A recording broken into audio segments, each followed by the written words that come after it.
야택 사학과 김도입니다.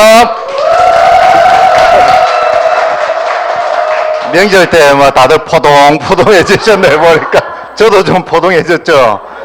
새끼 다 챙기 묻고 가족들과 있다 보니까 저도 좀 찐 것 같습니다. 이제 명절 우리 추석 잘 보내고 이제 또 연휴에 소중한 시간 내어서 또 이 자리에 함께 하셨습니다. 이 자리가 헛걸음 되지 않고 정말 또 좋은 시간 되도록 한번 멋지게 또 한번 시작을 해보도록 하겠습니다. 오늘은 이제 보통과 특출함의 차이에 대해서 이제 마지막에 제가 좀 엔딩을 한번 준비해봤습니다. 이제 다들 이제 남성분들은 벌초 다 하셨죠. 명절 전에 이제 해마다 한 번씩은 이렇게 벌초를 하는데 저희 이제 엄마하고 이제 동생들하고 이렇게 이제 어르신들하고 벌초를 하러 가는데 엄마가 이 말씀 하시더라고. 요새 벌초 대행해 주는데 많이 생겼다 이러더라고요. 왜냐하면 아이들도 잘 안 낳고 낳아도 애들이 이제 안 갈라 해요, 벌초를. 그래서 제가 지난주에 벌초를 했는데 사촌 동생 둘이가 안 와가지고 제가 예초기 메고 산 세 군데 다 했거든요. 그때 이제 보니까 와, 우리 아이들 때는 진짜 이제 아예 이런 걸 모르고 안 하겠다는 생각이 너무 많이 들었고 어르신들도 그렇게 이야기를 하거든요. 제가 아마 벌초하는 마지막 세대 같아요, 이제 50에 이제. 그러면서 또 놀랬던 게 요즘에 이렇게 벌초닷컴이라는 플랫폼이 유행한다고 합니다. 벌초를 하고 싶은 사람하고 벌초를 해줄 사람하고 연결을 해주는 플랫폼이 유행한대요. 이거 이제 한상구를 하잖아요. 이 한상구 벌초하는데 얼마 정도 할까요? 많이 올랐다 하더라고요, 들어보니까. 우종미사, 5만 원 어림도 없어요. 15만 원이에요, 15만 원. 그러니까 이것만 전문적으로 가을에 하는 사람도 있다 내고 이거 뭐 매일 하면 한 달에 몇백만 원 번대. 가격이 계속 올라가고 있대요. 메라테크 안 하고 이거 하면 안 됩니다. 이런 벌초 플랫폼도 이제 유행을 하고 있고, 이거는 제가 강의를 준비를 하다 보니까 며칠 전에 이제 벌초를 한 사연들, 우리 가족은 아니거든요. 다른 데서 좀 인용을 해봤는데 벌초에 참석한 사람들이랍니다. 연령대 한번 보세요. 20대, 30대는 없어요, 이제. 최고 적은 사람이 60대. 60대가 물통 들고 예초기 메고 이런 시대가 이제 다가고 있다는 거죠. 고령화와 절추수산 시대, 지금 흐름도 이렇게 가고 있다는 걸 우리가 한번 볼 수 있습니다.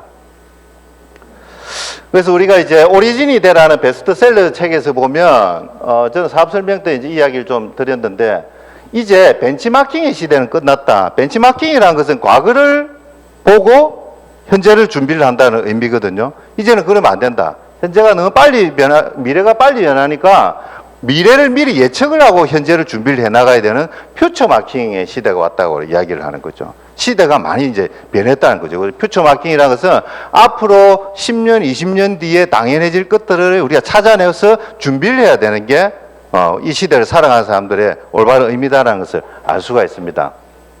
즉 2020년을 살아가면서 2030년 사람들의 생각을 해내는 것이다라고 할 수 있는 거겠죠.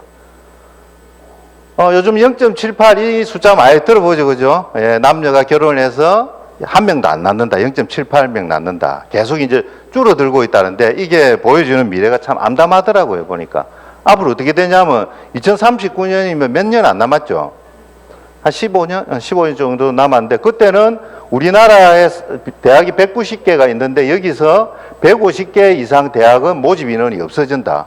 예를 들어서 수능 점수대로 딱딱 채워 넣으면 40개 대학만 딱 차고 나머지 150개는 없어진대요. 이렇게 계산을 해보니까 부산에 지금 사인제 대학이 12개 되거든요. 12개 되는데 부산대, 교대, 부경대 정도만 살아남고 나머지는 싹 없어질 수가 있다. 15년 뒤에. 이 현실이 현실. 사립 명문대도 이제 싹 사라질 수가 있다는 거죠. 이렇게 변할 수가 있고, 그래서 이제 실질적으로 몸에 딱 체감이 되는 게 이 차트였는데 제가 보니까 한국인의 중간 나이, 그러니까 어제 태어난 애부터 가장 나이 많은 사람을 한 줄로 쫙 세웠을 때 중간에 딱 위치하는 사람이 나이가 몇 살이냐라는 건데 1960년도에는 19살. 아주 젊죠. 이때까지 해도. 싱싱하고 막 항상 일할 때. 2022년도에는 45세가 지금은 45세가 딱 중간이래요. 줄을 세우면. 근데 2050년이 되면 이렇게 생긴 아저씨, 환갑을 바로 앞에 둔 58세가 중간이다. 2070년이 되면, 62세가 딱 중간이라는 거죠. 반은 62세보다 많고 반은 62세 밑으로 이렇게 딱 나뉜다는 겁니다. 이 고령화가 주는 문제가 뭐냐면 생산성이 떨어진다는 거거든요. 한참 일을 해야 될 사람들이 없다. 이런 일들이 이제 자주 일어납니다. 여러분 노노간병 많이 들어보셨잖아요. 고령화되면서 노인이 노인을 간병하는 일이 너무 자주 일어난다. 그래서 멀쩡한 60대 아들이 부모님이 치매에 걸려가지고 회사를 그만둬야 되는 일들이 너무 많이 일어난다는 게 일본에서 이제 이게 서서히 일어나고 있고 우리나라도 그대로 따라한다고 이야기를 하거든요. 중요한 거는 이렇게 노노간병이 일어나면서 간병 파산이 너무 많더라. 연금 채 150만 원도 준비 안 된 사람이 너무 많은데 둘 중에 부부 한 분이 치매에 걸리거나 이래 돼버리면 한 달에 간병비가 300만 원, 400만 원 나가다 보니까 연금은 고스란히 병원비를 가는 거는 더하고 자녀들한테 100만 원, 200만 원씩 받아내야 되니까 자녀들도 그 자녀들 키우기 힘든데 서로 이제 불효자 만드는 거죠. 그래서 이렇게 노노간병에 대해서도 심각하고 그리고 이 뉴스는 참 안타까운 건데 할머니가 너무 안 좋은 병에 오래 있다 보니까 할아버지가 간병을 하다가 결국에는 나중에 살인을 했다는 그 내용이거든요. 이게 요즘에 뉴스에 자주 나와요. 김병에 효자 없다 하잖아요. 김병에 좋은 와이프 없고 좋은 남편 없거든요. 그래서 우리 건강관리를 더 잘해야 된다는 걸 우리가 다시 한번 알 수가 있습니다. 이 와중에 이제 AI가 우리 일자리까지 뺏어가는 시대가 시작됐다. IBM에서 이미 시뮬레이션을 해보니까 7,800명을 잘라도 되더라라고 결론 냈습니다. 회사 대표 입장 같으면 이제 그렇게 하거든요. 700명의 전문가 일을 50명이 수행이 가능하더라. 그래서 저출산 고령화에서도 힘든데 이렇게 또 인공지능에 의해서 일자리도 지금 많이 사라질 수가 있는데 중요한 거는 과거에 3차 산업까지는 육체 노동자가 기계에 의해서 대체되는데 지금은 지식 노동자들인 사무행정직들도 대체가 되더라. 아시잖아요. CPA가 지금 엄청나게 인정받는 공인회계사가 알아주는 직업인데 조금 있으면 90%가 AI에 의해서 대체가 된다 하잖아요. 특히나 이런 숫자와 어떤 그런 논리에 의한 거는 대부분 대체가 된다라고 이야기를 많이 하죠. 내 의지와 상관없는 일도 너무 많이 일어납니다. 지금 부산에 우리 원전 오염수 방류한 데 가지고 부산부터 뭐 통영, 여수까지 횟집들 지금 막 많이 힘들다 하더라고요. 문 닫은 데도 많죠.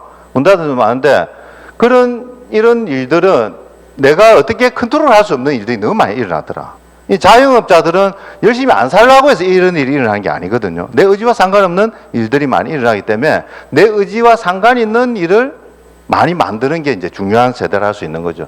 내 소득, 내가 돈을 벌 수 있는 나이 이런 것을 내가 컨트롤하는 게 중요하다. 근데 메나테크가 그 좋은 대안이 될 수가 있는 거죠. 이제 고령화 사회는 이렇게 점점 늘어가고 있는데 중요한 것은 나이가 들어도 양질의 일자리가 없다는 겁니다. 아무리 좋은 대기업 다니더라도 50에 미래 준비 안 하고 탁 나오는 순간 치킨집이나 카페, 치카라 하죠. 치킨이나 카페 하거나 아니면 그런 퇴직금도 없는 분들은 그냥 요 뒤에 백스코에 가면 자주 하거든요. 노인박람회 가가 이렇게 준비를 하는 거예요. 이 일자리들이 전부 불안정한 비정규직 알바들이다. 30년을 회사를 위해서 일을 해도 나오는 순간 제대로 된 일자리가 찾기가 힘들다. 그래서 우리가 메나테크를 하는 이유가 그렇지 않습니까? 한 번 일한 대가를 우리가 평생 받을 수 있잖아요. 시스템 소득으로. 그래서 이런 고령화 시대에 좋은 대안이 될 수 있는 거죠. 그래서 지금은 당연하지 않지만 미래에 당연해질 것들. 조금 전에 보셨다시피 저출산 고령화에 대한 부분, 그런데 건강에 대한 부분, 또 끊임없는 소득에 대한 부분, 그런 것들을 우리 메나테크가 해결해 줄 수 있다는 부분입니다. 코로나 때 이제 자산의 양극화가 일어났습니다. 그래서 이 자산이라는 걸 오늘 또 읽어볼 건데요. 일하지 않아도 들어오는 돈이라고 합니다. 비근로소득이라 하죠. 이게 참 중요한데 여러분이 가지고 있는 총 자산을 지출로 이제 나누어 보는 거예요. 그러면 일을 하지 않는 상황에서 이렇게 했을 때 이게 생활을 유지 가능한 달이라고 하는데 ESBI 4분면에 비교를 해보면 대부분 사람들이 봉급생활자인데 실질적으로 만약에 일을 하지 않아서 월급이 안 들어온다면 대부분 봉급생활자가 몇 달을 버틸 수 있을까요? 몇 달을? 아마 좀 저축 여유 있게 해놓은 사람이나 부동산 좀 있는 분은 몇 년을 버틸 수는 있는데 대부분 분들이 몇 달은 못 버틴다 하더라고요. 몇 달 안 돼서 보험 해약해야 되고 카드 연체되고 다 이래 된대요. 현실이. 이 자산이 없다는 거거든요. 이제 전문직이나 자영업자분들은 좀 더 전문직이기 때문에 모아놓은 자산이 많기 때문에 일을 하지 않는 상황이라 해도 이제 많을 수 있으나 이것 또한 계속 줄어든다는 거죠. 의사, 변호사가 예를 들어서 진료를 안 하거나 사건 수임을 안 하면 어떻게 됩니까? 당장은 큰 어려움 없습니다. 시간이 지나면 또 차곡차곡 내 자산이 줄어든다. 그래서 우리가 하고 싶어 하는 게 이거죠. 사학과 분면으로 가는데 사학과 분면 일을 하지 않아도 소득이 많고 늘어난다는 건데 이거로 이제 우리가 가보자는 겁니다. 그래서 미래에 대한 지배력은 수입의 원천을 지배할 수 있는 것에 여러분들이 관심을 많이 가져야 된다. 그래서 이렇게 시스템 자산을 만드는 방법 중에 우리가 여러 가지가 있는데 그 중에 이제 3번 활용하는 방법을 많이 이야기를 하잖아요. 왜냐하면 돈 투자 없이 시간 투자만으로 이게 가능하니까 우리 메라테크가 이걸 또 해결해 줄 수가 있고 네트워크 마케팅이 해줄 수가 있는데 왜 이게 가능하냐면 다른 사람이 원하는 것을 할 수 있도록 도와주기 때문에 이게 가능한 거예요. 그래서 이게 네트워크의 이제 가장 큰 장점인데 요즘에 우리가 이제 PD 사님들이 이 책 독서 모임을 많이 하거든요. 그 지금 읽고 있는 책이 카네기 인간관계론이에요. 저도 지금 이걸 보면서 어떻게 보면 당연하다고 생각을 했는데 그냥 무심코 지나쳐온 말들이 너무 이렇게 주옥같이 새겨져 있더라고요. 그래서 오늘은 이렇게 우리가 네트워크 마케팅도 인간관계 산업입니다. 그죠? 글리코가 그 중간 매개체 역할을 하지 글리코가 일을 하는 건 아니거든요. 사람과 사람이 일을 하는 거기 때문에 누구나 다 인간관계를 잘 맺는 게 중요한데 거기서 이제 제가 몇 가지 한번 메시지를 드리고자 하면 6가지 방법 중에 어디서나 환영받는 방법인데 여러분 그 동물 중에 사람들한테 유익한 걸 남겨주고 살아남는 동물이 있습니다. 닭은 알을 낳고요. 젖소는 우유를 공급하고 누런 황소들은 밭을 갈아서 사람들한테 이익을 주면서 살아남잖아요. 근데 사람들한테 아무것도 안 남기는데 살아남는 유일한 동물이 강아지, 개예요, 개. 왜 그러냐면 얘들은 주인한테 웃고 앵기고 하는 사랑을 주거든요.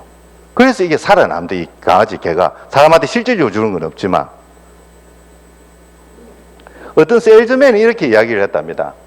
10년 동안 자기 회사에 다니는 제품을 하나 넣어보기 위해서 정말 많은 공을 들였는데 그렇게 해도 안 되던 것이 단 2시간 동안 그 담당자와 그가 가지고 있는 주위의 문제에 대해서 관심을 보였을 때 10년 동안 안 됐던 게 한순간에 되었다라고 이야기를 하거든요. 이걸 봤을 때 우리가 누구를 만났을 때 중요한 게 다른 사람에게 관심이 없는 사람은 인생을 사는데 굉장히 어려움을 겪게 되고 다른 사람에게도 해를 끼치게 된다라고 이야기를 합니다. 즉 인간의 모든 실패는 바로 이런 유형의 인물에서 시작이 된다라고 이제 심리학자는 이야기를 하거든요.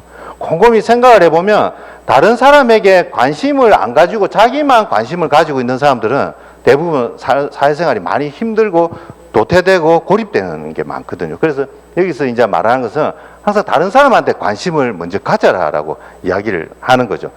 다 알고 있지만 이게 자세히 또 우리가 한번 생각해 볼 필요가 있거든요. 즉 우리는 우리에게 관심을 갖는 사람에게 관심을 갖는다. 즉 나는 나에게 관심을 갖는 사람에게 관심을 갖는다는 거죠.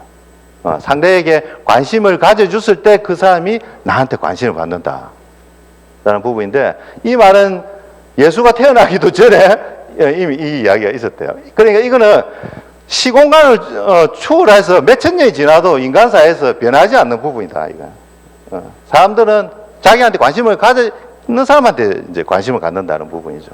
즉 사회적인 위치보다는 상대의 가족이나 건강, 취미 등에 관심을 가지자라는 거거든요. 우리가 누군가를 만나서 이제 우리 또 뭐 사실 나름 목적이나 목표는 그분에게 재정적인 부분, 건강적인 부분을 전달해야 되지만 그보다는 그분의 가족이나 건강, 취미 등에 먼저 관심을 가져서 오프닝을 해라라는 의미가 여기도 담겨 있거든요.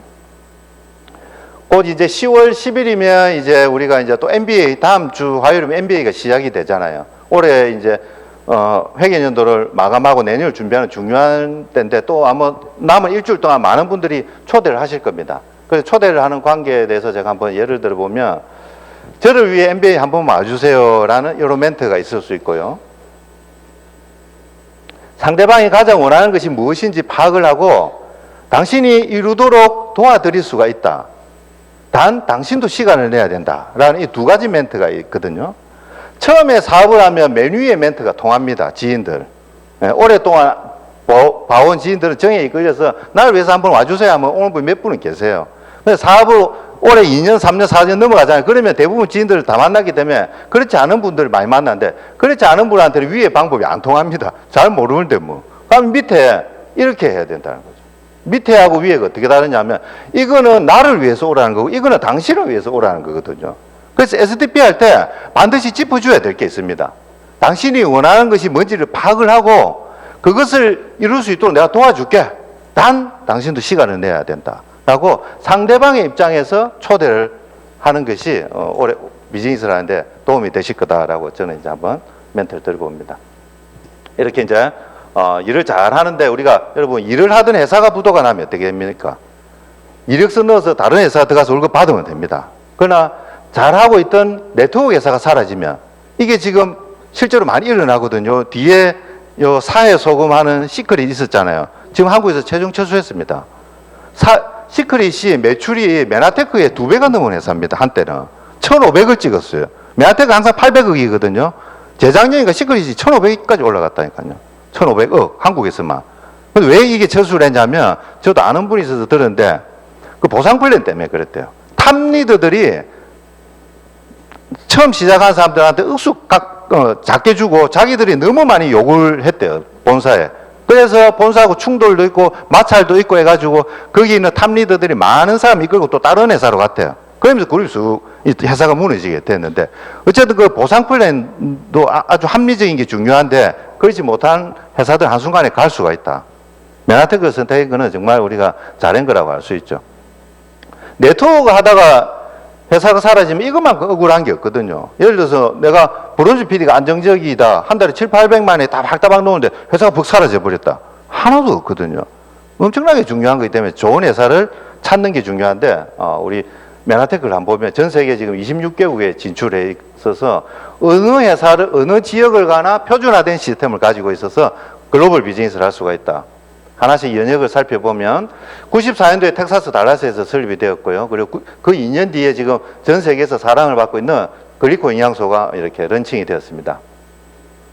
그리고 이제 설립된 5년 만에 나스닥에 상장이 되어서 지금도 당당하게 유지가 되고 있다. 아시죠? 나스닥에 상장되려면 3가지 조건이 있어야 되는 거. 자본력, 기술력, 도덕성. 이 3가지가 없으면 안 돼요. 삼성이나 SK가 나스닥에 상장이 안 되는 게 마지막 도덕성인 부분이거든요.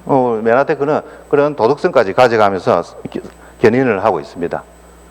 그리고 2004년도에 메나테크 코리아가 설립이 되어서 지금 20년 차를 맞이하고 대부분의 제품들이 출시가 다 되었습니다. 지금. 또 2004년도에 미국의 의사 처방전 PDR에도 당연히 등재가 되어 있고 오늘은 이 부분 한번 짚어볼게요. 2008년도에는 NSF나 코시의 인증 마크를 받게 되었습니다. 코시에 대해서 오늘 제가 한번 좀 얼마 전에 다큐멘터리를 보다가 딱 눈 완전 뿅 해가지고 제가 좀 발췌를 해왔는데 한번 볼게요. 코시에 대해서. 스티브 잡스, 아인슈타인, 빌 게이츠의 공통점이 뭘까요? 예? 이걸 어떻게 하셨노? 맞아요. 이 사람 공통점 유대인입니다. 유대인들. 유대인들이 얼마나 뛰어난 민족이냐면 저도 공부하다가 놀랬거든요. 한번 보여드릴게요. 세계 인구의 0.25%밖에 안 돼요. 아주 적은 극소수 인구인데 노벨상 수상자의 27%가 유대인들이에요. 엄청나죠, 이분들이. 그리고 세계 100대 기업의 40%를 유대인들이 소유를 하고 있다. 우리 일정에 있는 스타벅스도 여기 보이죠. 뭐 인텔이라나 리바이스, MBC 이런 거 다 대표 유대인들이래요. 유대인들은 어떤 특성이 있냐면 교육에 대한 걸 한번 보면 13살 때 성인식을 한답니다. 우리는 13살이면 중학교 1학년이거든요. 그 애가 무슨 성인식을 하겠노, 우리 같으면. 13살 성인식 때 토라라고 하면 뭐 성경이라고 보시면 될 것 같아요. 토라 한 가지를 암송을 해가지고 많은 사람들, 주위에 많은 사람들한테 설득해서 자립심을 가지고 살아가는 것을 공포를 한대요, 이게.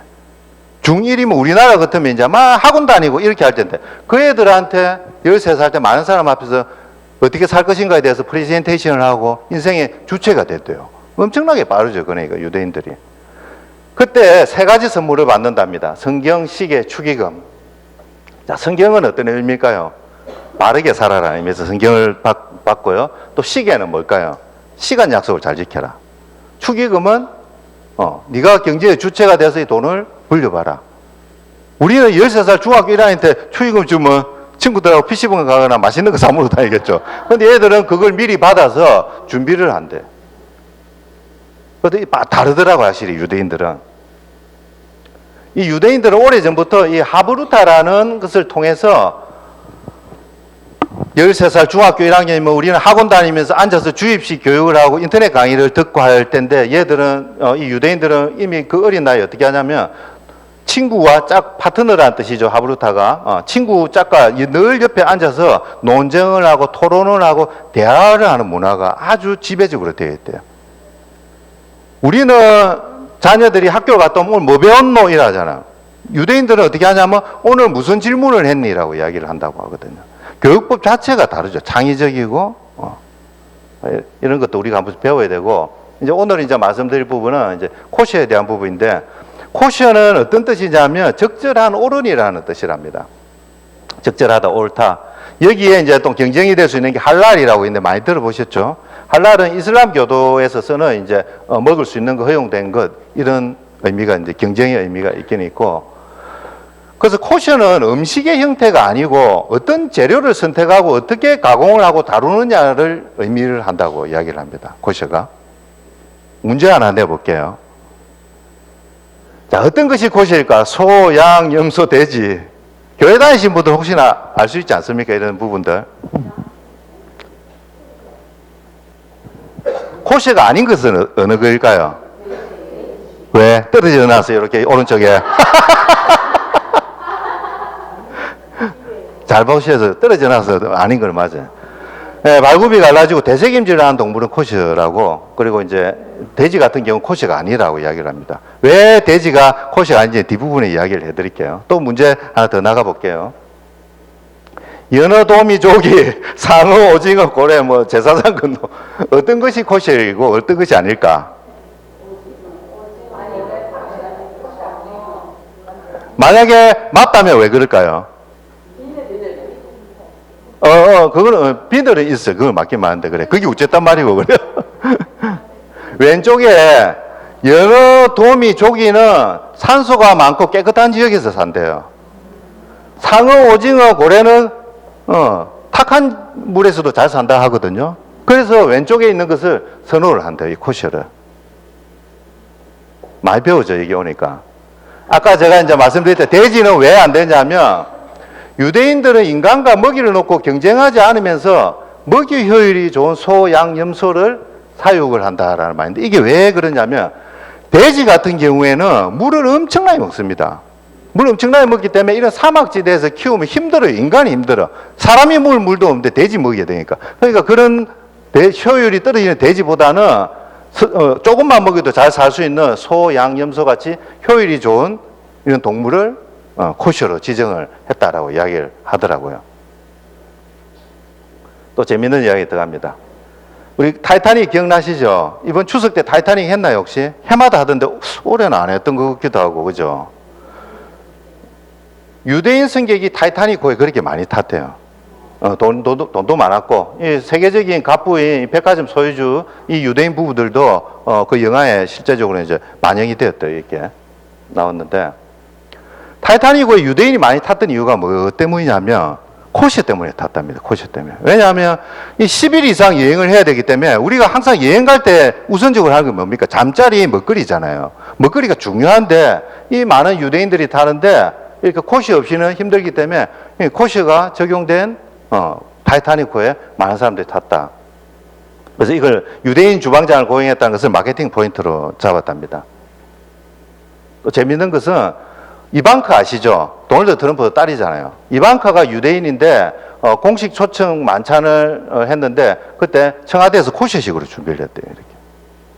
그래서 코셔는 이제 우리한테 어떤 의미냐 하면 코셔는 건강식이다 라는 이미지가 이제 머릿속에 남아있는 거죠. 그래서 우리 메나테크에 미국과 캐나다의 대부분 제품은 다 코셔 인정을 받았거든요. 그 영향이 당연히 한국에도 와 있을 거고, 그래서 우리는 많은 사람들에게 건강식을 제공한다라는 이런 자부심을 가져도 좋을 것 같아. 그리고 2006년도에 우리 비즈니스 성장지에 많이 이제 랭킹이 되면서 독보적인 기술력을 가지고 있는 회사로 인정을 받았습니다. 그렇게 차근차근하게 성장을 하면서 또 M5M을 런칭을 하면서 많은 전 세계 아이들을 돕고 있고요. 그리고 우리가 글리코가 이제 다이어트도 결합이 돼서 막강한 이렇게 트루헬스로 이렇게 체성분 전문 브랜드로 점핑을 하고 있습니다. 슬로건을 이제 또 새롭게 바꾸었고, 2018년도에는 지금 우리가 애용하고 있는 이제 파이널 버전이죠. 엠브로토스 라이프를 런칭을 해서 많은 사랑을 받고 있습니다. 2019년 코로나에도 유일하게 성장한 건강식품회사, 유사하고 메나테크 두 군데 중에 하나가, 왜냐하면 면역이 핵심적인 걸 가지고 있기 때문에, 또 온라인 플랫폼을 빨리 발빠르게 런칭을 했기 때문에 코로나에도 더 성장을 하게 됐습니다. 지금은 이제 바르는 루미노베이션으로 또 더 성장을 하고 있고, 이렇게 계속 안정적으로 성장을 하고 있습니다. 없어지는 회사들 보면 어떤 일이 있냐면, 가만히 있다가 팍 성장하고 확 떨어지고 이런 일이 많이 있거든요. 이게 왜 그러냐면, 마케팅에서 사람들이 대규모로 이동하고 들어왔다 이동하고 나갔다 이러는데, 이거는 그렇게 좋은 현상이 아닙니다. 꾸준하게 가다가 필요에 의해서 모멘텀을 만나면 확 올라가야 되거든요. 메나테크가 그래 가거든요. 한국 매출이 항상 800억에서 왔다 갔다 해요. 이렇게 하다가 제 생각에는 5년이나 10년 안에 글리코가 상용화 되면서 비타민 먹듯이 다 먹게 될 거거든요. 그러면 그냥 마케팅에 의해서 아니고 그냥 이걸 올라가게 되어 있습니다. 모멘텀을 받으면. 우리는 그 모멘텀을 기다리고 지금 두 번째, 세 번째, 네 번째 이렇게 그룹 형성을 하는 게 필요할 때다라고 볼 수 있습니다. 이렇게 M5를 통해서 전 세계 영양실조 아이들을 돕고 있습니다. 우리 비즈니스를 안정적으로 할 수 있도록 도와주시는 분들이죠. 이분이 이제 스탠리 프레드릭인데, 미국 메나페스트나 이런 데 가면 자주 등장을 하는데 최대 주주입니다. 나스닥에 상장되어 있기 때문에 최대 주주가 스탠리 프레드릭이고, 요분의 아들이 랜던 프레드릭. 랜던 프레드릭은 우리 그때 이제 지원 그룹 출범할 때 여기도 직접 모셨거든요. 막 키가 한 2m 가까이 돼요, 이분이. 랜던 프레드릭은 지금 차세대 메나테크 이제 리더라 우리가 알 수 있고, 그리고 우리 지원 그룹의 리더 사님들이 여러분 비즈니스를 실질적으로 돕고 있습니다. 이것을 전 세계 누구에게나 핸드폰으로, 태블릿으로, 노트북으로 할 수 있는 TLP를 가지고 있는 유일한 그룹이 지원 그룹이다. 스티브 잡스 참 대단하죠. 이분이 왜 대단하냐면 세상 사람들의 패턴을 바꿨거든요. 30년 전 지하철 탈 때 전부 신문을 봤는데 지금은 다 스마트폰 보게 만들어 버렸잖아요, 이분이. 사람들의 패턴을 바꾼다는 건 대단하다. 그래서 스티브 잡스 이렇게 이야기를 했습니다. 기술이 세상을 바꾼다. 오늘은 여러분 또 세상을 바꿀 기술에 대해서 우리가 알아보는 시간이잖아요. 평범하게 조금 더 나은 기술이 아니고 세상에 없는데 이 회사만 가지고 있는 기술을 오늘 볼 거잖아요, 우리가. 그게 바로 2003년 MIT 공대에서 발표가 되었죠. 지금 대부분의 이번에 저 추석 때 고향에 내려가니까 제 사촌 동생 쪼개난 아이가 있는데 그놈이 이제 그 드론 들고 오더라고요. 요즘 애들 드론 많이 하대요. 끼워가지고 핸드폰에서 촬영해가지고 그걸 다운받아서 막 보고 보여주고 하던데, 드론도 메카트로닉스거든요. 기계공학하고 전자공학이 합성이 돼야 이게 가능한데, 드론뿐만 아니라 무인자동차 이것들은 다 상용화 지금 돼가고 있잖아요. 근데 이 참 우리가 매력있게 봐야 될 게, 대부분의 기술들은 만들 수 있는 회사가 막 제한이 없습니다. 수십 군데, 수백 군데 회사가 다 만들 수 있기 때문에 넘버원, 온리원이 없어요. 그러나 글리코믹스는 온리원 메나테크밖에 없으니까 모멘텀 담은 그냥 막 50배, 100배 그냥 쫙 올라갑니다. 이거는 대단하거든요. 왜냐하면 의학적 가능성이 절대적으로 크기 때문에 된다. 그래서 이제 퓨처 마킹, 미래를 이제 우리가 내다보자 했을 때, 적당히 좋은 것은 우리가 2, 3년밖에 못 가지만 엄청나게 좋은 것은 100년 후에도 명품이 될 수 있다고 이야기를 합니다. 저도 처음에 10년 전에 이 비즈니스를 알아볼 때 왜 메나테크를 택했냐면, 다른 회사에서 만드는 뭐 예를 들어서 우리나라에서 가장 많은 A사 많잖아요. 아메이, 애터미, 에이필드 다 A사 이 동생들인데, 그런 데는 이 회사에서도 만드는 거 이 회사에서 다 만들어요. 다 만들고 또 마트나 샵에 다 팔아.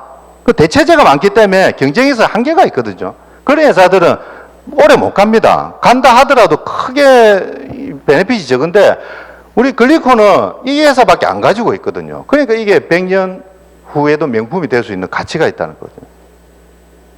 며칠 전에 친구를 한 명 더 만났는데 연락이 안 오다가 한 2년 만에 연락이 오더라고요. 근데 내 속으로 임마 뭐 보험 아니면 네트워크 하나 해가지고 만났어요. 만났더니 처음에 아닌 것처럼 하더만 맨 끝에 이야기를 하더라고요. 사실 뭐 이번에 새로운 네트워크를 하나 알게 됐는데 시작을 하게 됐다 이러더라고요. 그래서 그 친구는 제가 여기 자리 잡은 줄 알거든요. 그래서 그래, 그래, 그렇나. 뭐 회사 이름이 뭔데 하니까 뭐 카머라 하던가 뭐래요. 미국 회사인데. 그래 내가 물어봤죠. 그 회사가 뭐 만드는 게 그 회사만 만들더나 하니까 그렇지는 않은 것 같더라고요. 그럼 그런 건 하면 힘들 낀데 이렇게 하고 그냥 살짝 끝냈는데 어쨌든 우리가 독점하거나 될 수 있는 게 명품이 될 수 있다는 거죠. 그 명품에 대한 부분 여기 다 나오잖아요, 사실은. 자, 이 특허를 보면서 진짜 깜짝 놀란 게 세상에 이 특허가 만약에 동아제약이나 종근당에서 가지고 있다면 이거는 신문 일면에 매일 실어도 될 정도의 파워와 수준이 있는 거거든요. 이런 대단한 특허가 어디 있노? 각각 다른 질병이 70개인데 똑같은 제품을 ABC를 주는데 다 좋아진다. 만병통치약처럼. 자연주력에서 이게 좋아진다. 우리는 알잖아요. 그죠? 자연주력에 필요한 글리코겐약소 넣어주니까 세포끼리 교신을 잘해서 좋은 건 받아주고 나쁜 건 빼내주니까 각각 다른 질병이지만 좋아진다는 것들. 이 정말 대단한 특허입니다, 이게. 그래서 이게 왜 가능하냐면 이제 세포 위에 당사슬이 8가지 탄수화물로 되어 있는데 과학자들이 이제 공부를 하기 시작한 거죠. 이상하다. 요 세포 위에 털이 있는데 이게 이유 없이 있지는 않을 건데 이것들이 무엇으로 이루어져 있고 무슨 역할을 하는지 규명을 해봐야 됐다 해서 먼저 무엇으로 이루어진지를 보니까 8가지 탄수화물로 되어 있고 자, 그 다음에는 무슨 역할을 하는지를 한번 살펴보자 해서 95년도 네이처지를 살펴보니까 첫 번째, 좋은 거는 인지를 해서 내 세포 속으로 넣어주고 넣어주는 인지. 두 번째는 이제 1차 면역작용을 한다라는 건데, 예를 들어서 독소나 바이러스가 오면 물리적으로 일단 먼저 밀어내거든요. 당사슬이 있으면. 이게 1차 면역이고, 2차 면역은 뭐냐면, 나쁜 놈 왔으니까 와서 잡아먹으라 해서 신호를 보내는 게 이게 2차 면역이라고 보시면 되거든요. 이렇게 이제 이루어지는데, 전혀 다른 모양의 당사슬을 가지고 있지만, 이 당사슬 하는 역할이 너무나 대단하고 인지를 하고 면역을 하는데 절대로 없어서는 안 되구나라는 안 되구나 해서 95년도에 네이처지 실렸고 요즘에 여러분 TV 보면요.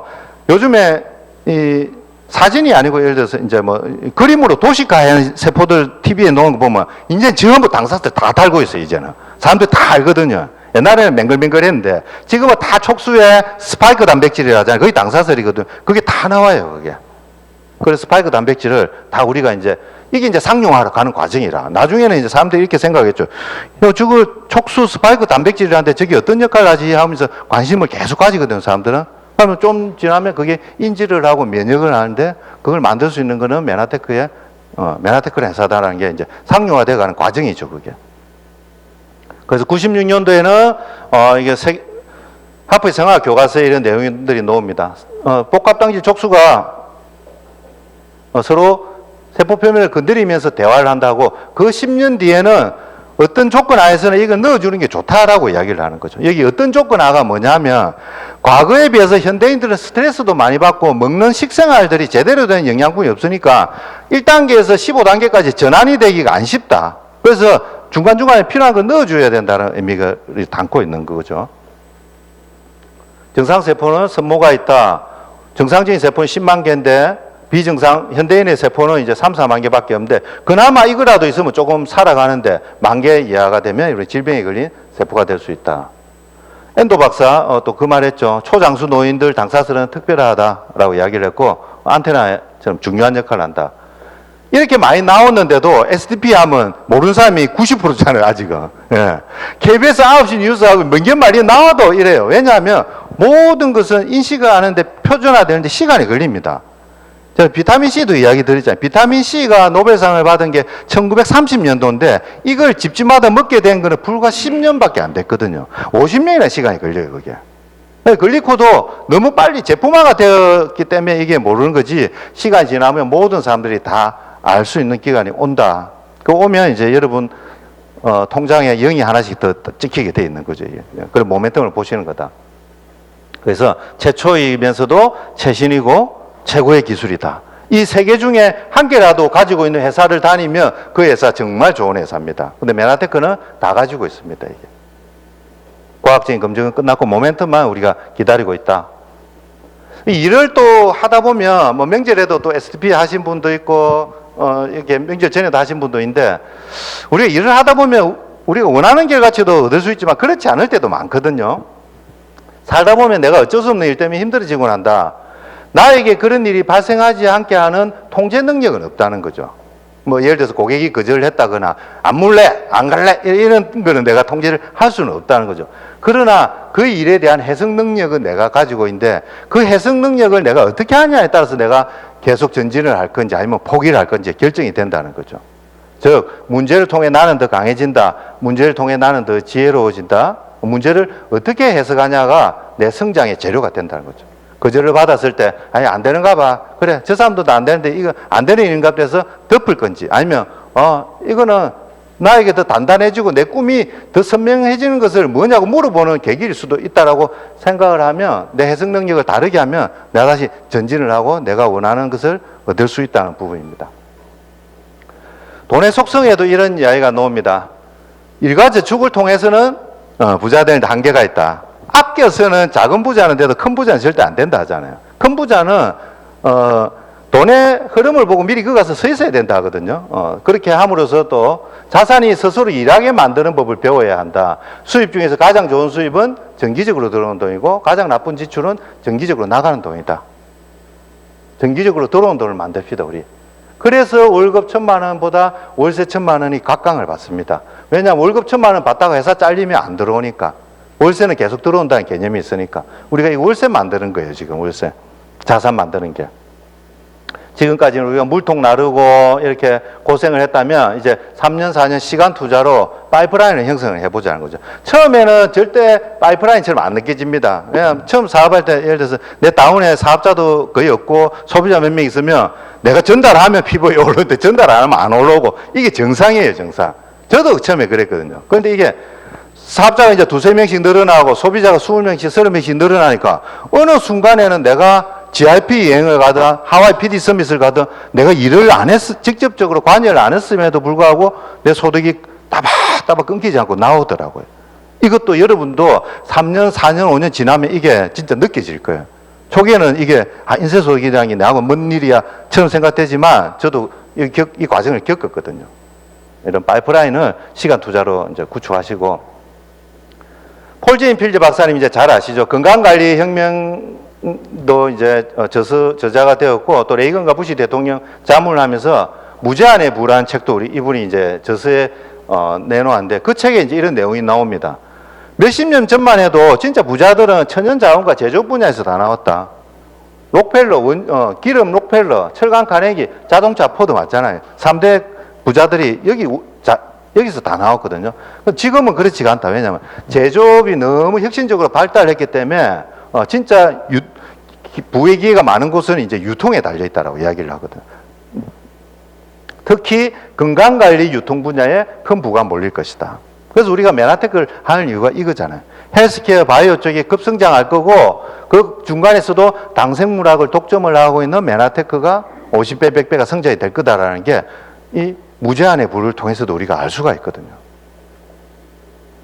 유통의 흐름을 보시면 기업 총판 대리점 소매점을 거쳐서 이제 소비자들이 전달된 게 한 30년 전의 유통입니다. 그죠? 대부분 저도 어렸을 때 이렇게 했거든요. 소매점에 가서 그러면 비닐봉다리 들어가서 사오고 이렇게 하는데 어느 정도 이제 시간이 지나니까 1990년도에는 롯데마트, 하이마트, 대형 할인 매장이 들어서면서 조금 이 세 단계가 싹 축약이 되면서 좀 더 싼 가격에 우리가 이제 또 살 수 있는 거고. 그러다가 IT가 발달이 되니까 이제 누워서도 사고 인터넷으로도 사고 해가지고 더 쉽게 살 수 있는 과정이 이제 이렇게 되게 되었죠. 1차, 2차, 3차 유통을 보면 전부 다 대기업들이 주도를 했거든요. 주도를 했는데 4차 유통은 대기업이 아닌 일반인들이 주도를 하는 산업입니다. 그래서 3차 유통까지는 우리가 소비가 지출로 끝이 났지만 4차 유통은 소비가 소득으로 이어지더라. 내가 그냥 소비자로 접근을 하면 한 달에 뭐 몇만 원 정도 얻을 수 있겠지만 시스템 접목에서 제대로 된 프로슈머로 접목을 하면 몇천만 원, 몇백만 원이 소득으로 올 수가 있는 거죠. 이렇게. 앞으로 네트워크 마케팅이 흐름이고 세계적인 학자 필립 코틀러도 이렇게 이야기를 했습니다. 사람 간 거래, 휴먼 투 휴먼과 고객 경험이 리테일을 지배한다라고. 앞으로 이제 이렇게 흘러간대요. 이게 이제 네트워크 마케팅도 충분히 이것을 부합을 하고 있거든요. 사람 간의 거래. 그래서 우리가 아침에 일어나면 양치를 하고 머리를 감고 이제 커피도 한 잔씩 먹고 건강식품은 한두 개 먹는데 평범한 그런 제품을 우리 메나테크로 브랜드 체인지를 해보는 거죠. 이렇게 브랜드 글리코가 들어가 있는 명품으로 브랜드 체인지를 하면서 비즈니스가 시작이 됩니다. 그래서 자동 주문을 통해서 보면 25만원씩 내가 1년을 자동 주문을 하면 혜택이 무려 37만 8천원이래요. 그러면 이 퍼센테이지로 하면 10%가 넘더라고요. 홈플러스 여러분 일반 멤버십으로 구매를 하면 몇 프로 적립될까요? 0.1%. 카드 제휴해서 억수로 잘해주는 걸 하면 1에서 2% 정도. 근데 10%를 해줘요. 우리 10% 넘게. 그러니까 자동 구매를 안 할 이유가 없다. 이렇게 자동 구매를 해서 하시면 훨씬 혜택이 크고, 이제 모든 혜택을 다 받기 위해서는 내가 500점이라는 점수를 이제 하면 되는데 이게 80만 원 정도가 되거든요. 이게 내가 소비를 해서 그렇게 할 수도 있고 아니면 소비자형 회원 한 11만 원 정도 쓰는 사람 한 5명과 내가 25만 원 자동 주문하면 한 80만 원 되죠. 이렇게 이제 할 수가 있는데 이렇게 하는 것을 다른 사람들도 나처럼 500점 할 수 있게 내가 도와주면서 이제 일이 제대로 흘러가기 시작을 하는 겁니다. 이렇게 이제 500점 할 수 있도록 도와주면 이제 어치브 따라하기가 됩니다. 요래 되면 보너스가 이제 한 30만 원 정도가 이제 발생이 되는 거죠. 또 내가 이렇게 했듯이 또 두 분을 이제 도와드린다. 그러면 이제 우리가 이야기하는 ED, 테드가 된다는 건 이제 소비자도 구축하고 사업자도 구축해 나간다. 이 둘 다 한다는 과정을 어느 정도 내포하고 있거든요. 테드가 되면 한 70만 원 정도 이렇게 이제 소득을 가져갈 수 있고, 여기서 이제 또 그분들이 2명 복제를 해 나가면 이제 우리가 실버 ED라는 소득으로 월 100만 원씩 이렇게 안정적인 소득을 가져갈 수 있다. 내가 실버 ED가 되는데 한 명 더 실버 ED를 만들어내면 골드 ED라는 직급이 됩니다. 그럼 한 200만 원 정도 소득이 올라오고요. 또 한 네거의 골드 ED를 만들면 내가 PD라는 직급 돼서 한 400에서 500 정도. PD를 한 네거 더 만들면 한 800만 원 정도. 이렇게 해서 이제 계속 올라가는데, 중요한 거는 이게 이제 시스템 소득이라는 거죠. 제가 옛날에 영업계통에 일을 했거든요. 보험 영업을 했었는데, 할 때는 잘했는데 일 딱 그만두고 코드를 빼니까 소득 빵이더라고요. 하나도 안 들어와요. 우리는 재산권이 보존이 됩니다, 여러분. 출근을 안 해도, 일을 안 해도 여러분이 네트워크 구성만 잘 해놓으면요, 죽을 때까지 시스템 소득이 나옵니다. 여러분의 재산권을 아무도 침해 못 하거든요. 이게 네트워크의 장점이거든요. 자, 그러면 우리가 골디디라는 직급, 한 달에 한 200만 원, 부업을 해가지고 200만 원 벌면 상당히 괜찮거든요. 그죠? 마트에서 하루 종일 일해도 요새 100만 원 중후반대 아닙니까? 그죠? 200만 원을 버는데 우리 직원그룹이 함께 하면 1년이면 충분히 가능합니다. 내가 집중을 어떻게 하냐에 따라서 1년이면 충분히 가능하고, 400에서 500번은 PD. 우리 메나테크 통계로는 3년 7개월 걸린다 나왔거든요. 근데 집중하면 1년에서 3년 안에 충분히 가능하다. 예를 들어서 400만 원을 받는다, PD가 되었을 때. 여러분 60세가 딱 되었을 때 매달 죽을 때까지 400만 원에 놓으면 어떻겠습니까? 진짜 좋잖아요. 그것 때문에 공무원 하는데, 공무원 시험 안 봐도 되고 30년 근무 안 해도 되고 여기서 3년을 집중해서 400만 원이 따박따박 나온다. 도전해 볼 만하지 않겠습니까? PD가 그렇게 가치가 있고요. 브론즈 PD 같으면 이제 진짜 억대 연봉이죠. 브론즈 PD가 하는데 평균이 이제 5년 정도 걸립니다.